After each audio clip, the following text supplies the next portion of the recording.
안녕하십니까. 권준욱TV의 권준욱입니다. 연세대학교 보건대학원 교수입니다. 오늘은 코로나 후유증 관련해서 오늘 아침에 찾아보니까 란셋 저널에 그 코로나 후유증 뭐 여러 용어로도 쓰입니다. 흔하게는 롱 코비드라고도 하고 공식적으로는 포스트 코비드 컨디션 PCC라고 부르기도 하는데 네 가지 형태로 구분을 했습니다. 네 가지 형태라는 것은 먼저 첫 번째로는 이비인 후과적 분류, 눈, 코, 입 등의 증상이 나타나는, 이게 한 30.1% 정도, 후유증 중에 한 3분의 1 정도 가까이 그 차지를 합니다. 냄새를 잘 못 맡는다든지 맛을 잃어버린다든지 청력에 문제가 생기는 등의 증상을 나타냅니다. 그 다음으로는 심폐 기능에 문제가 생기는 카디오 펄모너리 서브타입, 이거는 한 10% 정도 되는데 대개 호흡이 짧아지거나 가슴에 그 압박감을 느낀다든지 등등의 증상이 그 롱코비드 증상으로 나타납니다. 세 번째로는 신경학적인 후유증, 뉴럴로지컬 서브타입, 요거는 한 4분의 1 정도 됩니다. 23.5%. 대개 뇌가 멍해진다든지 그리고 말하기에 어려움을 느낀다든지 그런 증상을 보입니다. 그리고 가장 많은 코로나 후유증, 그거를 General Fatigue Subtype, 일반적인 피로 형태라고 번역을 할 수 있겠습니다만, 대개 경증의 피로감을 느끼는 게 한 38.0%. 그래서 정리를 하면 코로나 후유증을 네 가지로, 빈도순으로 볼 때 가장 많은 것은 일반적인 피로 형태, 그 다음으로 많은 것이 ENT 타입, 그리고 세 번째가 신경학적 타입, 가장 적은 빈도가 심폐 후유증 타입으로 구분을 할 수가 있겠습니다.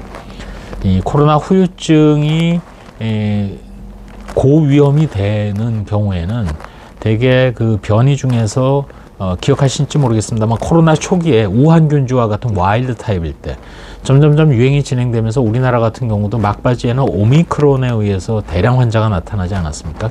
증상은 경미했다 그러는데, 그 경우에는 오미크론으로 갈수록 후유증의 경우 그 위험도는 좀 더 낮아진다고 그렇게 파악이 됩니다. 감염이 많이 될수록, 그리고 코로나를 앓을 때 심하게 앓을수록, 따라서 어떤 그 형태임에도 불구하고 증상에 있어서 중증의 코로나 후유증을 피하려면 코로나에 잘 감염이 되지 않아야 되고, 그러려면 백신을 고위험군 또는 일반인도 되도록이면 꼭 맞는 것이 필요합니다. 현재의 백신은 말씀드린 대로 최근 유행을 주도하는 변이인 KP311형에도 효과가 있고, 앞으로 유행을 또 주도하게 될, 아마 곧 우리나라에서도 유행을 주도하게 될 것으로 예측되는 XEC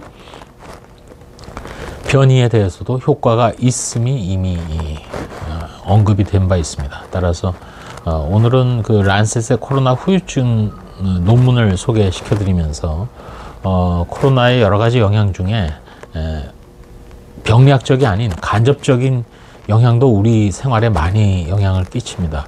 단적인 예로 오늘 하나 말씀드리고 싶은 것은 코로나 시기 동안에 음주량이 많이 증가했다는 것이 이제 미국에서도 논문이 발표된 바 있습니다. 특별히 인종적으로 소수 인종이면서 경제적으로 어려운 계층의 경우 코로나 기간에 아무래도 여러 가지 요인으로 음주량이 많이 증가했다는 그런 논문이 나온 바도 있습니다.